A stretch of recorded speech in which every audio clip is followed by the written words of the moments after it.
नमस्कार दर्शक बंधु आज क्षुद्र भिडियो आपण मानक स्वागत। दर्शक बंधु आज मु आपण मानकु कहिबापई जाउछि मनीष को धनवान हेबा पूर्वरु केउ सबु संकेत मिली थाए। दर्शक बंधु माँ लक्ष्मी कहिसंती जे मनुष्य सहित किछि भल हेबापई थिबा ताकु प्रकृति द्वारा किछि ना किछि संकेत पूर्वरु ही मिली जाई थाए। तेबे जेउ मनीष सेही संकेत को बुझी जाई थाए से तार खराब समय रे मध्य सेही समस्यारू बाहर को चली आसी थाए। माँ लक्ष्मी कहिसंती मनुष्यर भल समय आसीबा परे ताकू केबे मध्य अहंकार करिबा उचित नुहे, काहेकि ना भल एवं खराब समय गोटिए चक्र परी भल समय सबुदिन पई रही न थाए। दर्शक बंधु अधिक धन आसिले ताकू अजथा खर्च करिबा उचित नुहे, तेबे ताकू संचय करिकी रखिबा उचित, काहेकि ना जेतेबेले आपणकर खराब समय आसीब तेबे सेतेबेले एही धन आपणकर कामरे आसीब। भल एवं खराब समय समयर चक्र रे बुली चली थाए, सेथिपई खराब समय आसिले चिंता करिबा उचित नुहे, काहेकि ना यह दिने ना दिने निश्चित भावरे चली जीव एवं सेही खराब समय परे भल समय अवश्य आसीब। तेबे सेथिपई जदि आपण माने दुखरे अछंती एवं धनजनित समस्या रे फसी जाइछंती तेबे आपणक भल समय आसीबा पूर्वरु एही सबु संकेत मिलुछि कि नाही आपण पूर्वरु ही जानि परिबे। सेथिपई दर्शक बंधु वीडियोर आगरे मु सेही संकेत विषय रे आपण माननकु कहिबा पई जाउछि। एहा पूर्वरु आपण माननकु अनुरोध वीडियोटी को लाइक करी कमेंट बॉक्स रे जय मां लक्ष्मी अवश्य लिखि दियंतु। दर्शक बंधु आपण माने मने रखंतु जेतेबेले आपणकर भल समय आसीजिब सेतेबेले आपण माने अहंकार को दूर करंतु। तेबे प्रथम संकेतटी हेउछि ब्रह्म मुहूर्त रे निद भांगिबा। दर्शक बंधु ब्रह्म मुहूर्त रे निद भांगिबा एहाकु मां लक्ष्मी अत्यंत शुभ संकेत बोली शास्त्र रे मान्यता अछि। आगामी समय रे आपणक जीवन रे किछि भल हेबा पई जाउछि। द्वितीय रे आपणकर पूजा घरे कौनसी भी मूर्ति उपरु फूल खसिबा। आपण माने लक्ष्य करिथिबे आपण माने पूजा करिबा समय रे जेतेबेले ईश्वरंक उपरे फूल चढ़ाई थांती सेही समय रे जदि फूलटी खसी जाए तेबे एहा मध्य अत्यंत शुभ संकेत अटे। एहा द्वारा ईश्वर आपणंक उपरे प्रसन्न अछंती एवं से आपणंकर पूजा स्वीकार करिसंती, सेथिपई एहाकु मध्य अत्यंत शुभ बोली माना जाई थाए। 3 नंबर संकेतटी हेउछि अकारण रे आपणंकु धन प्राप्ति हेबा।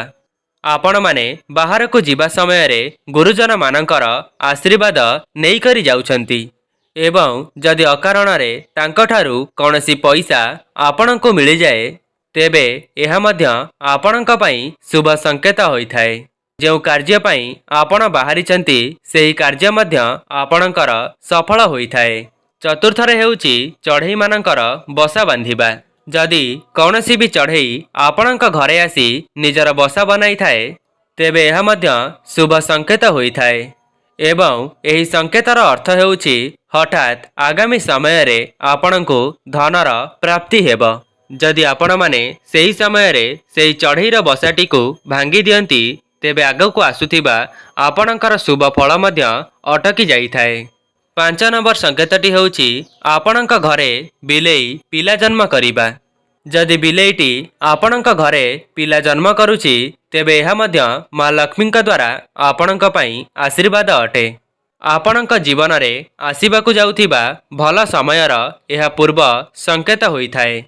षष्ठ संकेतटी एया अटे जे आपण कौनसी कार्य को जीवा समय रे हठात आपणकर मने पड़ी जाए कि आपण किछि ना किछि भूली जाइछंती तेबे एहा खराब समयर समाप्त हेबार संकेत देई थाए। एवं परवर्ती संकेतटी एया अटे जे आपण माने रास्ता रे यात्रा करिबा समय रे जदि आपणकर हठात कौनसी कथा मने पड़ी जाए तेबे एही संकेतर अर्थ हेउछि आपणकर अटकी रहिथिबा धन खूब शीघ्र आपणक पाखकु चली आसीब किंबा आपणकर आर्थिक स्थिति मजबूत हेबार संकेत बोली माना जाई थाए।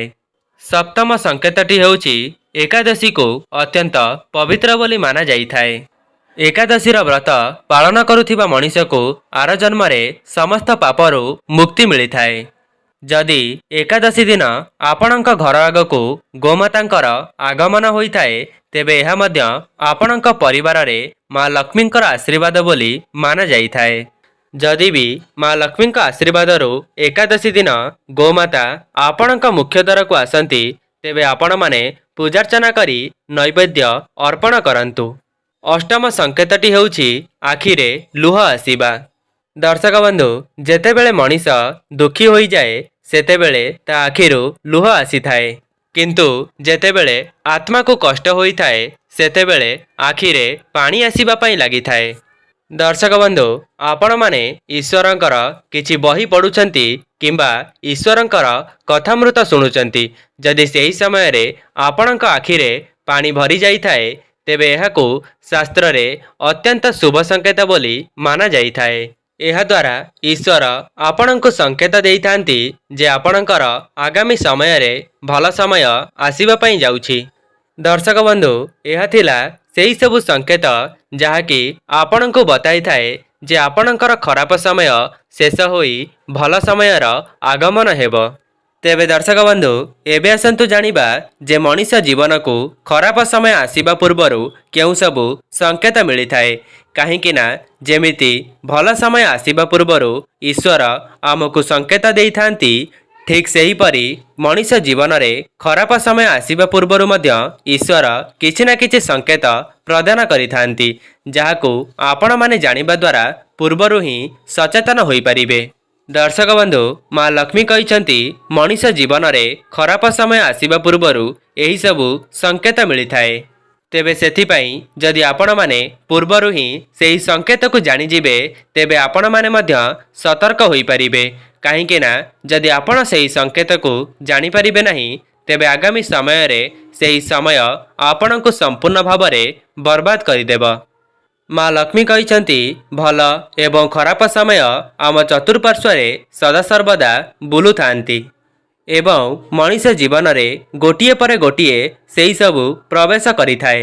ଭଲ ଏବଂ ଖରାପ ସମୟ ମଣିଷକୁ ପୂର୍ବରୁ ହିଁ ଜାଣିନେବା ଉଚିତ ଏବଂ ସବୁବେଳେ ଈଶ୍ୱରଙ୍କର ଭକ୍ତି କରିବା ଉଚିତ। ସେଥିପାଇଁ ଭଲ ସମୟରେ ଈଶ୍ୱରଙ୍କୁ ଭୁଲିବା ଉଚିତ ନୁହେଁ। ତା ସହିତ ଖରାପ ସମୟରେ ଈଶ୍ୱରଙ୍କର ନିନ୍ଦା କରିବା ଉଚିତ ନୁହେଁ। ବାସ୍ତୁଶାସ୍ତ୍ର ଅନୁସାରେ ଆମ ଘରେ ଏମିତି କିଛି ବସ୍ତୁ ଅଛି ଯାହାକି ଖରାପ ସମୟ ଆସିବା ପୂର୍ବରୁ ଆମକୁ ପୂର୍ବରୁ ହିଁ ସଚେତନ କରାଇଥାଏ। କାହିଁକି ନା ବାସ୍ତୁ ଅନୁସାରେ ସମସ୍ତ ବସ୍ତୁ ଭିତରେ କିଛି ନା କିଛି ଶକ୍ତି ଭରି ହୋଇ ରହିଥାଏ। ଯେଉଁମାନେ ନିଜେ ପ୍ରବାହିତ ହୋଇଥାନ୍ତି ନିଶା, କ୍ଲେଶ, ମିଛ କହିବା, ପର ସ୍ତ୍ରୀ ପ୍ରତି ଆକର୍ଷିତ ହେବା, ଏହିସବୁ କାରଣରୁ ଘରେ ବାସ୍ତୁଦୋଷ ସୃଷ୍ଟି ହୋଇଥାଏ, ଯାହାଦ୍ୱାରା ସେହି ଘର ଉପରକୁ ବିଭିନ୍ନ ପ୍ରକାରର ସଙ୍କଟ ମାଡ଼ି ଆସିଥାଏ ଏବଂ ସେହି ଘରେ ଧନର ଅଭାବ ସଦାସର୍ବଦା ଲାଗି ରହିଥାଏ। ସେଥିପାଇଁ ମୁଁ ଆପଣମାନଙ୍କୁ କହିବି, ଖରାପ ସମୟ ଆସିବା ପୂର୍ବରୁ କେଉଁ ବସ୍ତୁ ଆମକୁ କେଉଁ ସବୁ ସଂକେତ ପ୍ରଦାନ କରିଥାଏ। ଯଦି ବି ଆପଣଙ୍କ ଜୀବନରେ କିଛି ଖରାପ ସମୟ ଆସେ, ତେବେ ଆପଣମାନେ ପୂର୍ବରୁ ହିଁ ସଚେତନ ରହିଯିବା ଉଚିତ ଏବଂ ଭଗବାନଙ୍କର ଆରାଧନା କରି ସେହି ଖରାପ ସମୟକୁ ମଧ୍ୟ ଆପଣଙ୍କୁ ଭଲ ସମୟରେ ପରିଣତ କରିବାକୁ ହେବ। ପ୍ରଥମ ସଂକେତଟି ହେଉଛି ତୁଳସୀ ଗଛ। ଆଜ୍ଞା ହଁ ଦର୍ଶକ ବନ୍ଧୁ, ଯେମିତି ଭଲ ସମୟ ଆସିବା ପୂର୍ବରୁ ତୁଳସୀ ଗଛ ଆମକୁ କିଛି ସଂକେତ ପ୍ରଦାନ କରିଥାଏ, ଠିକ୍ ସେହିପରି ଖରାପ ସମୟ ଆସିବା ପୂର୍ବରୁ ମଧ୍ୟ ତୁଳସୀ ଗଛ ଆମକୁ କିଛି ନା କିଛି ସଂକେତ ପ୍ରଦାନ କରିଥାଏ। ତୁଳସୀ ଗଛକୁ ହିନ୍ଦୁ ଧର୍ମରେ ଅତ୍ୟନ୍ତ ପବିତ୍ର ବୋଲି ମାନାଯାଇଥାଏ। ଆପଣମାନେ ଜାଣିଛନ୍ତି ପ୍ରତ୍ୟେକ ଲୋକମାନଙ୍କ ଘର ସାମ୍ନାରେ ତୁଳସୀ ଗଛ ପୂଜା ପାଇଥାଏ, ଯାହାଦ୍ୱାରା ଘରେ ସୁଖ ସମୃଦ୍ଧି ବୃଦ୍ଧି ପାଇଥାଏ। ଯଦି ବି କୌଣସି କାରଣରୁ ତୁଳସୀ ଗଛଟି ଶୁଖିଯାଏ, ତେବେ ଏହା ପରିବାର ପ୍ରତି ଅଶୁଭ ସଂକେତ ବୋଲି ଶାସ୍ତ୍ରରେ ମାନ୍ୟତା ଅଛି। ସେଥିପାଇଁ ଆପଣମାନେ ଧ୍ୟାନ ରଖିବେ ଯେପରି ତୁଳସୀ ଗଛଟି ନ ଶୁଖିବ। ଏଥିପାଇଁ ଆପଣମାନେ ପ୍ରତ୍ୟେକ ଦିନ ତୁଳସୀ ଗଛ ମୂଳରେ ଜଳ ଅର୍ପଣ କରନ୍ତୁ। ଏମିତି କରିବା ଦ୍ୱାରା ଆପଣଙ୍କ ପରିବାରକୁ ଯେଉଁ ସବୁ ବିପଦ ଆସିଥାଏ ତାହା ଟଳି ଯାଇଥାଏ। ଦ୍ୱିତୀୟ ସଂକେତଟି ହେଉଛି ଆପଣଙ୍କର ମୁଖ୍ୟ ଦ୍ୱାର ସାମ୍ନାକୁ ଗୋମାତାଙ୍କର ଆଗମନ ନ ହେବା। दर्शक बंधु जो घर को विपद आसवाक थिब सेही घर को गोमाता केबे मध्य आसी नथांती। सेही घरर सामना को तो गोमाता आसी थांती किंतु घरर मुख्य द्वार पर्यंत से जाई नथांती। एवं जो घरे पाप कार्य होइथाए किंबा कली झगड़ा लगी थाए सेही घरु गोमाता कौनसी भी खाद्य ग्रहण करती नाही। सेथिपाई एहाको खराप संकेत बोली माना जाइथाए। 3 नंबर संकेतटी हेउची झाड़ू बारंबार पड़िबा। जदि झाड़ू करिबा समय रे किंबा घर को सफा करिबा समय रे हाथरू झाड़ूटी बारंबार खसी पड़ुथाए एहाको मध्य अशुभ संकेत बोली माना जाइथाए। सेमिति परिस्थिति रे आपण माने सेही पुराना झाड़ूटी को घरु बाहर करि देई नुआ झाड़ू को आनी ताकू पूजा करिबा द्वारा आपणक घर को धन आसीबार समस्त मार्ग खोली जाइथाए। चतुर्थ संकेतटी हेउची आपणक हाथरू क्षीर तले पड़ीजिबा। जदि भी कौनसी कारणरू आपणक हाथरू क्षीर किंबा दही तलकू खसी पड़े शास्त्र रे मध्य एहाकू अशुभ बोली कुहा जाइथाए। एपरी संकेत मिलिबा द्वारा आपण माने सतर्क होई जांतु काहेकि ना आपणक जीवन रे किछि ना किछि अशुभ हेबा पई जाउछि। पंचमरे पक्षी मरिबा। जदि आपणक छात उपरे कौनसी भी पक्षी मरी जाए तेबे एहा मध्य अशुभ संकेत अटे।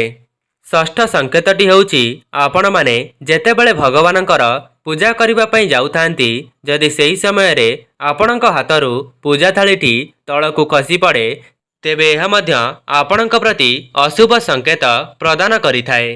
तेबे आपण माने बुझी जांतु जे ईश्वर आपणको आगकू आसुथिबा विपद विषय रे सतर्क कराउछंती।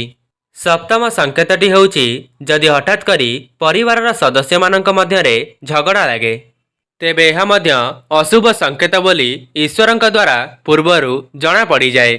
सेथिपाई आपण माने जेतेबेले राग किंबा हिंसा आपणक मन को आसीब तेबे सेही समय रे आपण माने ईश्वरंकर आराधना करिवे।